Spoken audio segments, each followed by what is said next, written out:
Good evening, Duarte community. Thank you for joining us tonight. Due to COVID-19, this meeting is being held remotely. At this time, I will call for roll call. Mr. Bell. Is Mr. Bell present?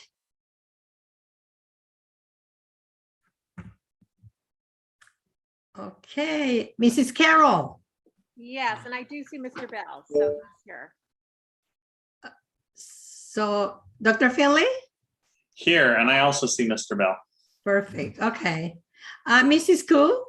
Here, and I also see Mr. Bell. Perfect. And Reina Diaz here, but I don't see Mr. Bell. Madam President, Well, I just want to confirm, Madam President, just want to confirm, Mr. Bell, can I hear your audio, sir?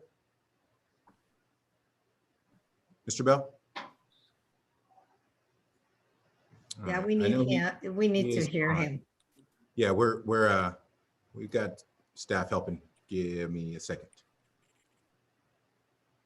But he is present, and I do believe, yeah, he's just don't know what sound is on. Okay. How do I get to? Is there?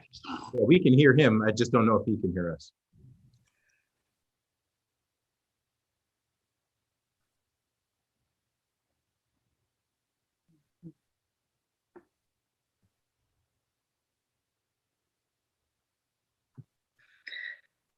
Mr. Crosby, can you hear us?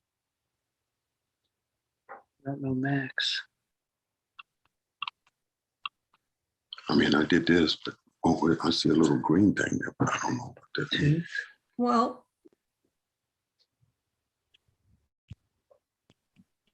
Madam President, I would recommend that you go ahead and continue. and continue with the meeting and then, okay, but yes, just for the record, yes, Mr. Bell is present. I am present. Okay, Mr. Bell, are you present? I am present. Thank you, Mr. Late Bell. but present. Thank you. We now call this meeting to order at July 27, 2021 to order at 7:40. And at this time, I would like to ask Mercedes Ruiz to please lead us in the flag salute. Mercedes, are you ready?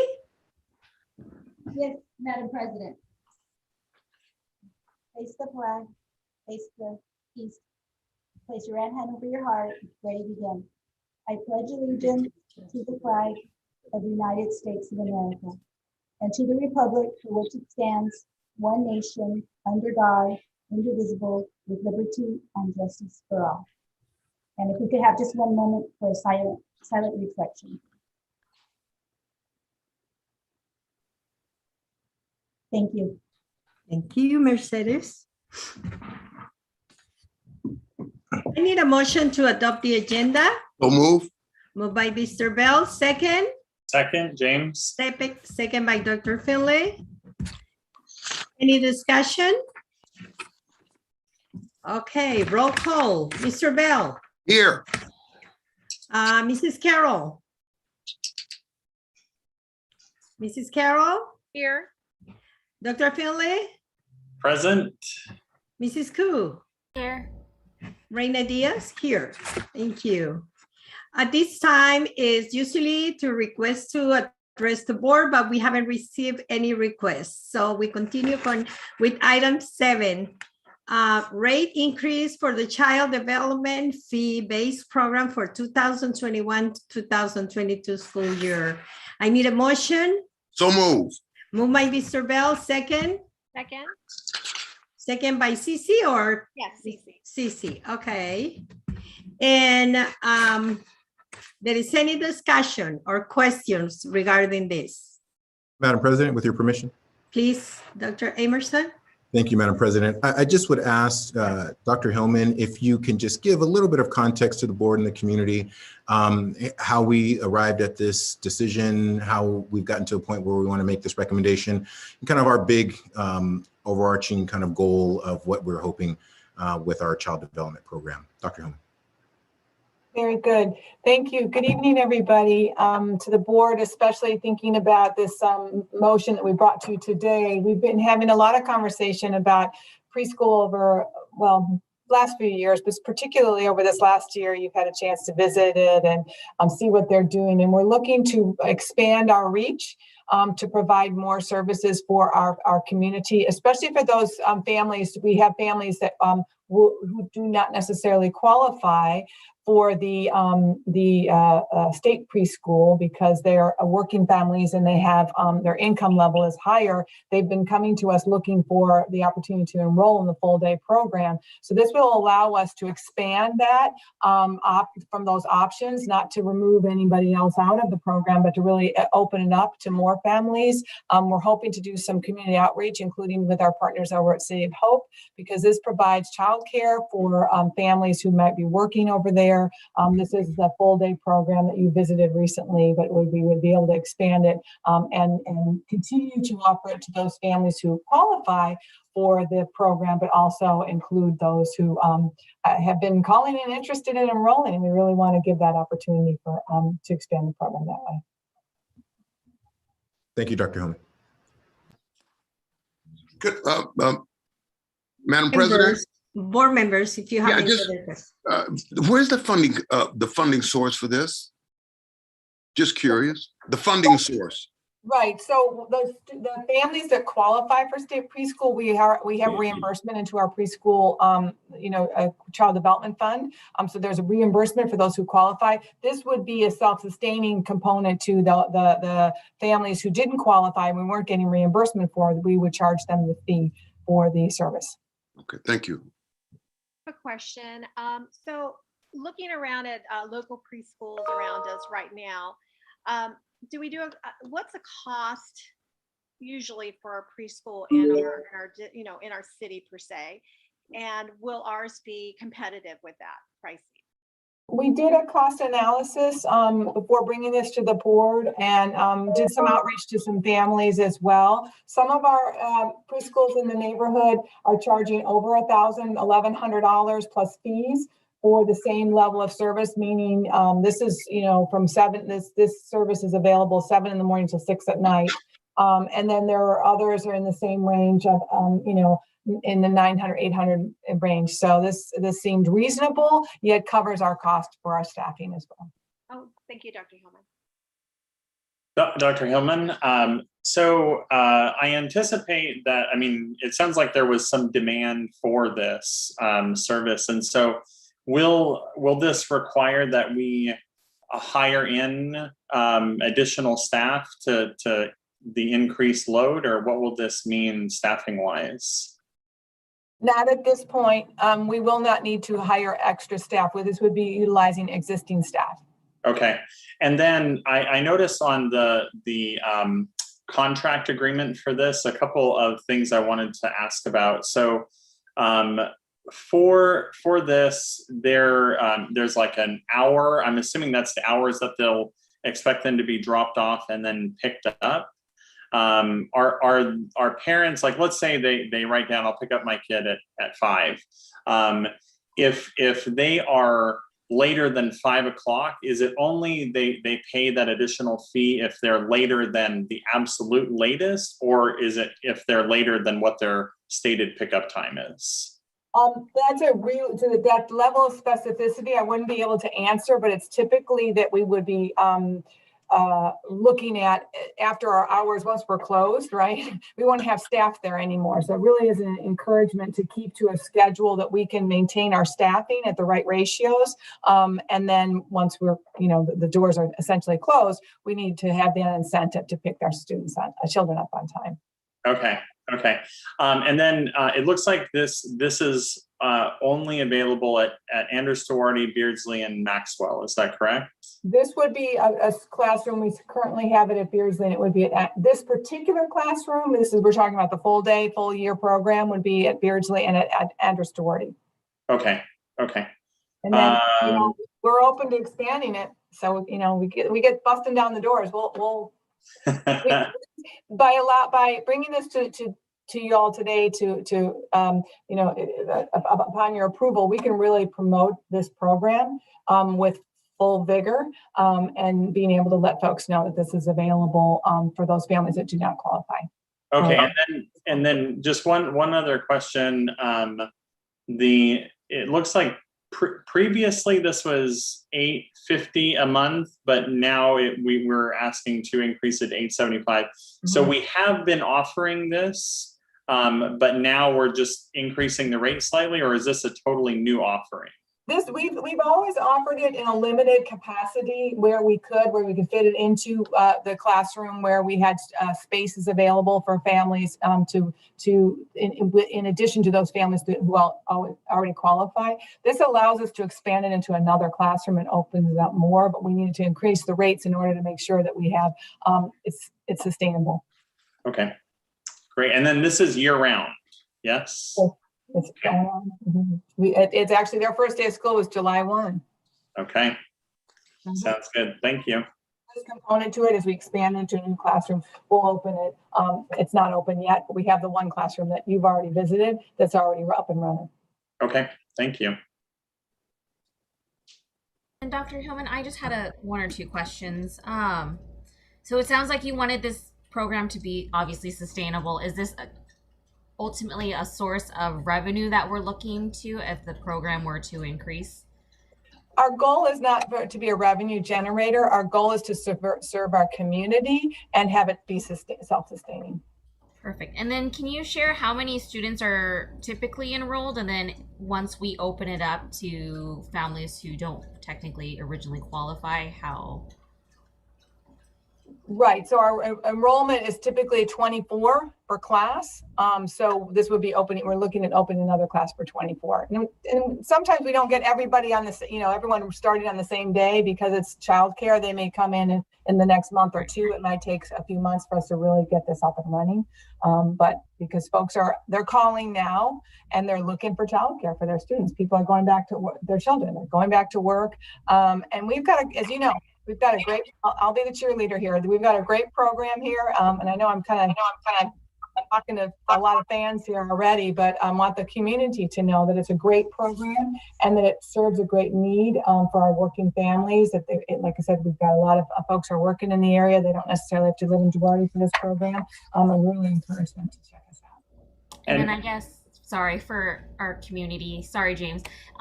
Could you just share how they would apply? They would call our child development office. And I don't have the number on me, but it's on their website. If they look on our website under child development. Awesome. Thank you.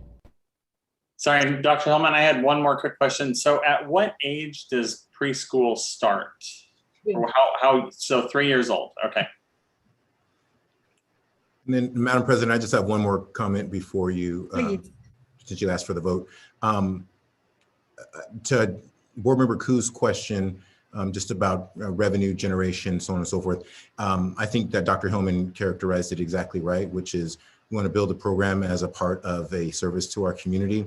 But I would say another part of our strategy is certainly to build a strong connection with early age students and their families at the age of 3, 4, and 5, that then potentially show them the value proposition of being in Duarte Unified School District and then matriculating into our elementary program, middle school program, and high school program. So it's a long-term strategy as well as an immediate need to address some things that the community is looking for as well. So just I wanted to add that as well. Thank you. Thank you, Dr. Amerson. I was wondering if Sofia Valdez is available on this meeting, on this call, or not? I don't have her right with me. I'm sorry. I can see if I can get her on. I just want to know how did she feel about it? Overall, because she has been for a long time with us, and I remember her at Maxwell School encouraging all the parents to please bring the kids to early education, even when we had a Head Start and all that. And so I was wondering how she feel about it. I can tell you that. May I speak for her? Okay, but I want to hear that tone Spanish, comment behind her. I won't be able to do that. Okay. But I will tell you that Sophia is a champion for her program. Yes, she is. Yes, she is. For not only her program, I said it wrong. It's really about serving the needs of our community. That is where her heart is at. Yes, and this has been something that she's been really, really campaigning for very strongly, and you know, she works under my direction here at Services, and we've had many conversations over many years about expanding this program as well. There is always a challenge with enrollments and sustaining the program and making sure that we can keep it moving in the right direction. But she's very passionate about this, appreciates the support of the board. She feels the support of the board, but it's all because she really feels strongly about supporting the community and recognizing the value in early childhood education. There's tons of research around that. There's tons of evidence that says that is the cornerstone of long-term success for all children. So that's my speech about what Sophia would say, and hopefully she's listening. She told me to text her right away once we knew once the outcome happened today. So because I think she'll start calling families. I think that's probably what's going to happen. Thank you, Dr. Hillman. I know that Sophia and the entire staff has taken the preschool program to the level that we have right now, to be able to compete with any other schools around, preschools around our community. So my kudos to her and the entire staff. And so because we are very proud of the work that they have done. So with that, if there is any other comments, I will roll call to once again to approve the rate increase for child development fee. So Mr. Bell. Yes. Mrs. Carroll. Yes. Dr. Finley. Yes. Mrs. Koo. Yes. And Reina Diaz, yes, with all our pleasure. So thank you. This has been approved. I just texted her. Okay, thank you. Item number 8, first reading and approval of board bylaws. I need a motion. So move. Moved by Mr. Bell, second. Second. Second by Dr. Finley. Any discussion? Any comments, any questions regarding of the first reading? Madam President, with your permission. Yes, sir.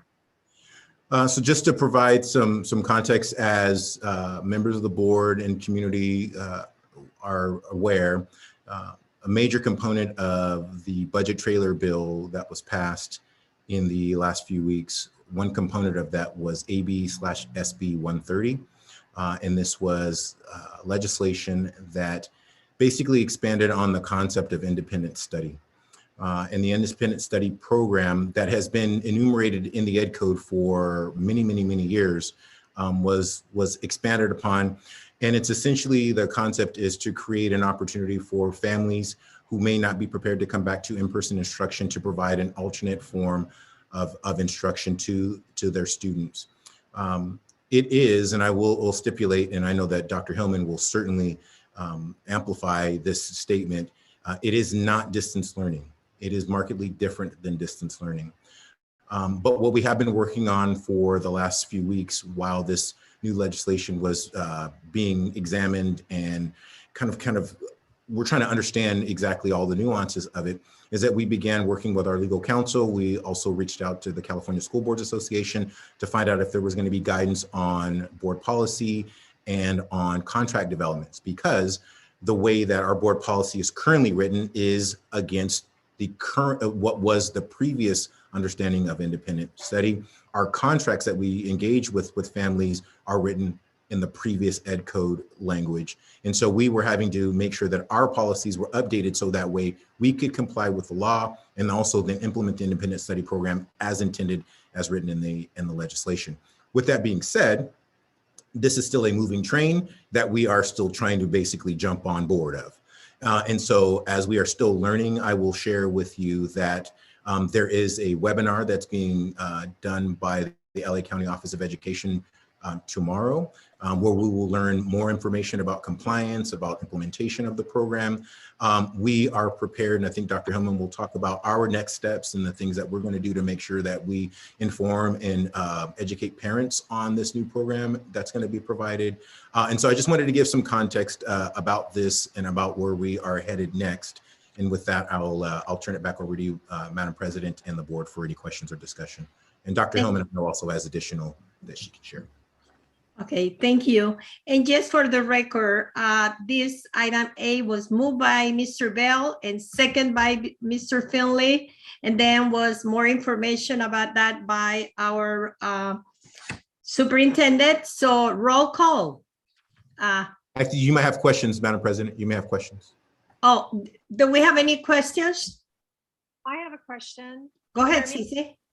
Okay, so it's a little confusing because it's not distance learning, it's independent study, which is it's going to be different, and you're still looking for the learning the nuances for this at this point. But so right now, technically, we're thinking there's going to be families that might not feel comfortable coming directly into in-person schools. So this is going to be set aside for those parents to decide for their children to do it in this capacity.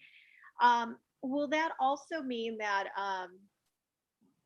would this also take, I guess you're still learning. Would it be set by our teachers or set by like an online sort of school, a different group of teachers that will be doing this? I guess I'm a little, maybe parents are going to be confused on this a little bit, but just, do you know a little bit about that, or you're still learning, you said, about what might be going on?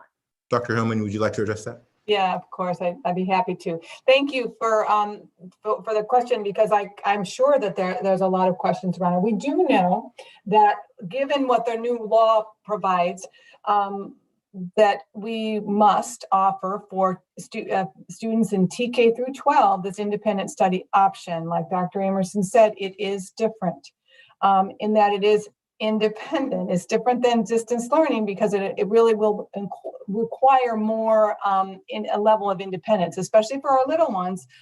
There will be a teacher of record, a Duarte Unified School District certificated teacher as the teacher of record. However, the curriculum will be delivered through an online platform. We're looking at a couple different we have Acellus we're already working with in the high school level. We're looking at Edgenuity as another option for an online curriculum that can provide California standards-based curriculum, and that students kind of work through on their own or facilitated with their family. But they also have the requirement that they need to be connected with a Duarte Unified School District teacher, a teacher of record. Students in the youngest grades, TK3, would be required, and this is part of the language in the law. TK3, those students would have a brief online synchronous lesson daily, maybe 30 minutes at most, and access to this teacher for support. And that teacher is also monitoring each of the students' progress through the online curriculum. Students in grades, and by the way, you don't have to memorize this. This will be all part of what information we're putting out there, but just give you an overview real quickly. Grades 4 through 8, those students would have a weekly synchronous lesson with their teacher, the Duarte teacher, as well as a daily check-in, some sort of daily interaction. And at the high school level, it's just the one weekly synchronous lesson. So that's sort of an overview. That clearly a brief lesson is not going to be the full day, especially for our youngest students. They'll need an adult to facilitate their learning at home. I feel like it's very similar to sort of like what colleges are doing with my daughter a little bit, from school universities where you have asynchronous most of the time, and then maybe a lab every so often. So it's kind of similar to that pattern, it looks like it. But that's a good way of putting it. I didn't think of it that way, but it is that sort of that proportion of time that's really with the teacher is less likely than what that our families have experienced last year during distance learning. Correct. Well, thank you for answering that very much and More making it a little bit. information to come for everybody. Thank you. Any more questions or comments? Yes, Madam President, if I could ask a couple questions. So, and I don't know if this will be for Dr. Hillman or Dr. Amerson. I'll let you decide. What will, I guess, do we know ballpark what families are thinking about doing? I know there was a survey that went out earlier. Do we kind of have a rough idea of what things are going to look like? Well, I'll start, and then Dr. Hillman, if you don't mind cleaning up anything that I mess up here. That's a joke, actually. So to answer your question, Dr. Finley, when we did survey and ask families, we asked in very general terms if they may be interested in some sort of an virtual learning. I don't even think we called it distance learning, but some sort of a virtual learning option. And at that time, if memory serves me correct, it was before SB 130 was actually passed or enacted or even clarified. But what we felt we were pretty keen on is that there was going to be some option that was designed by the legislature, because there was a feeling by parents that they wanted an option. With that being said, we didn't know what that option was going to be. SB 130 made it clear what it is, and what became really clear really quickly is that it would not be distance learning as it was experienced for the last year. So now, based on what we know, we are going to do our best to educate families on what SB 130 calls for, and what we will then deliver on to make sure we're compliant with that legislation and we can implement the program with fidelity. But that could be different than what their understanding or expectations might have been when they filled that previous survey. So I think one of the first things that we can do is get another informational session out to families to talk about what SB 130 and independent study, what that looks like for Duarte Unified School District. And then we're going to need to get real clear on what families want. But that's why I characterize this at the very beginning, that it's a moving train we're trying to jump on, because it's moving really, really fast. And when this legislation got actually passed and then pushed out to us, we were down the road trying to think what the program was going to be. And then it's this, which is not necessarily what any of us necessarily expected. Dr. Hillman, what did I miss? I think you got it all. That's the goal tonight, is this board policy that really, until, what was it, Friday?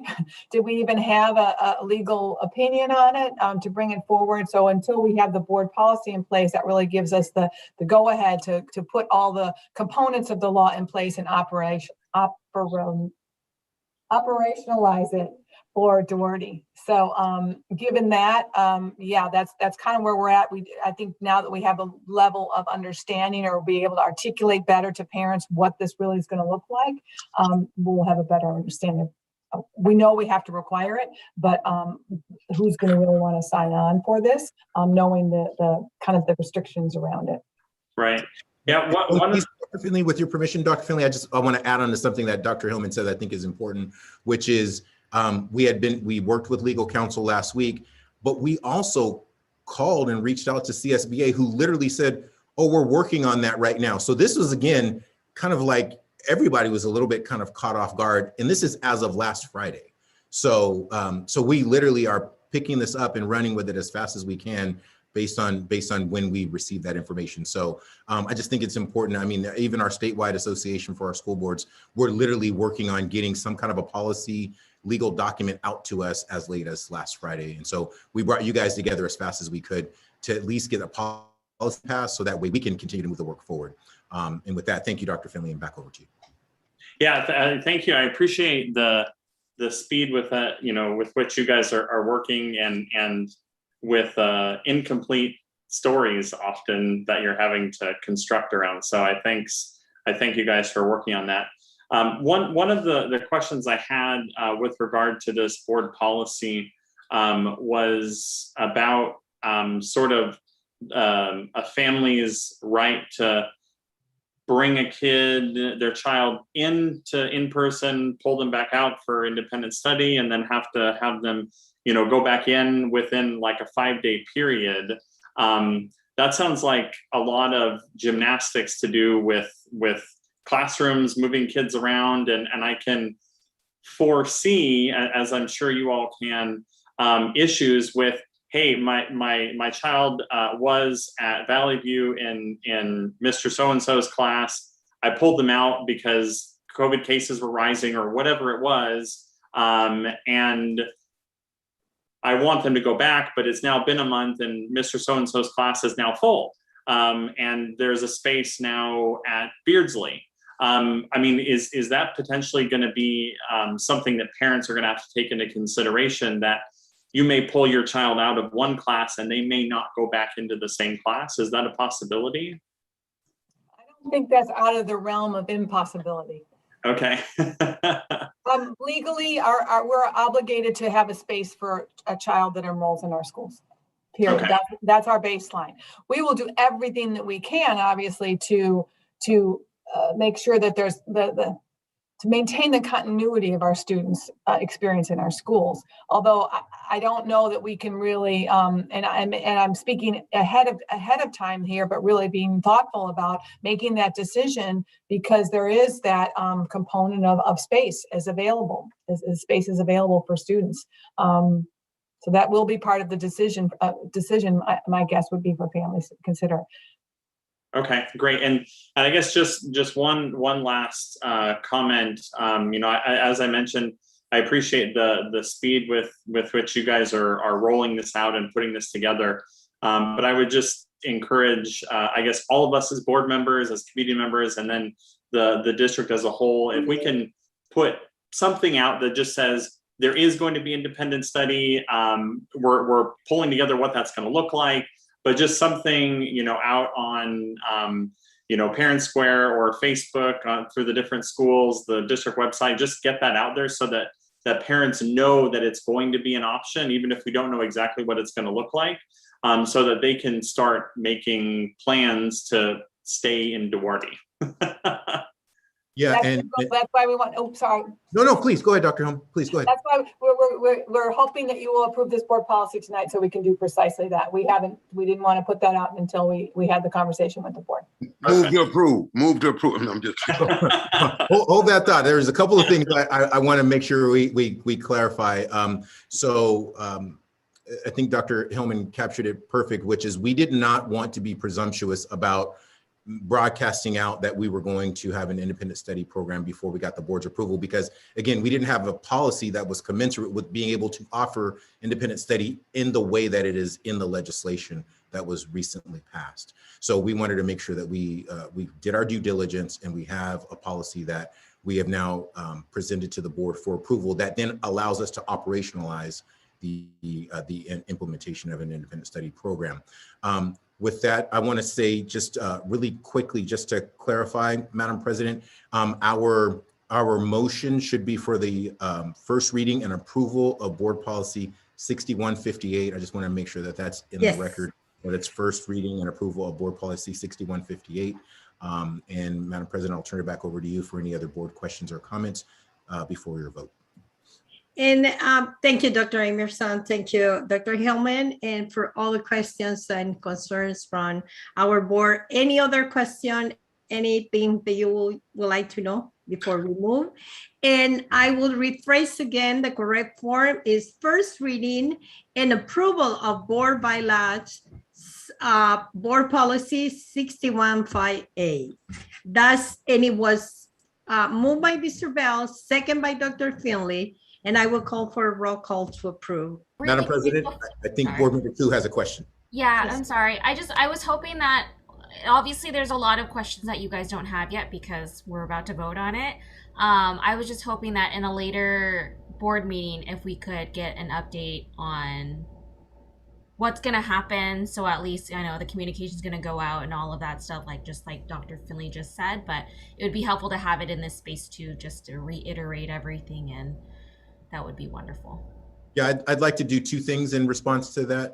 Board Member Koo, first off, we will put together a communication that will get out to parents, informing them about parent workshop, parent webinar, informational about the independent study program. So that will happen immediately. And then we will communicate in our weekly update to the board, updates of data, information, what parents are asking.